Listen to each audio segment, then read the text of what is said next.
He threw a nuclear bomb about to explode into the ocean, then tied a steel cable around his waist and quickly climbed onto his partner's helicopter to escape. But the carrier fleet in the nearby waters was in trouble because everything happened so suddenly that the soldiers on the warships had no time to evacuate. As the time until the explosion grew closer and closer, their lives entered countdown. But some soldiers still took protective measures, praying they could survive after the explosion. Soon it was time for the bomb to explode. In an instant, a huge vortex formed in the ocean, and the surrounding boats were all sucked in. Then came a massive explosion. The helicopter that had already retreated 10 miles away also felt strong vibrations. However, the real danger had just begun. The shockwave from the nuclear explosion was rapidly attacking the fleet. In less than 10 seconds, all destroyers and frigates were submerged by giant waves. Even aircraft carriers, weighing hundreds of thousands of tons, were almost capsized.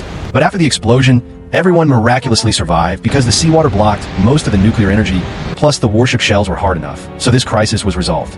However, the man who threw the nuclear bomb was not a terrorist. On the contrary, he was a victim of a terrorist attack. 2 years ago, a terrorist attack occurred on the beach. The terrorists opened fire indiscriminately on people at the scene. The man was unfortunately shot, but he didn't find a place to hide. Instead, he searched everywhere for his separated girlfriend. But his girlfriend's situation was worse than his. She was directly hit in the heart. When the man found her, she had stopped breathing. The man survived because of timely rescue, and revenge became his only purpose for living. To this end, he practiced boxing every day and forcibly turned himself from a thin clerk into a fighting expert. Even his coach couldn't beat him.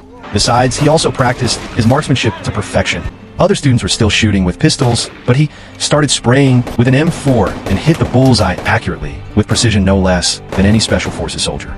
After everything was ready, revenge began. The man found information about the terrorists on the dark web and requested to join their organization. But he had to pass some field tests before being allowed to join. So the man followed the information provided by the terrorists and arrived at their base. But he didn't expect this was actually a trap set for him by the other side. As soon as he arrived at the base, he was captured. Now his hands and feet were tied. Even with great abilities, the man couldn't use them.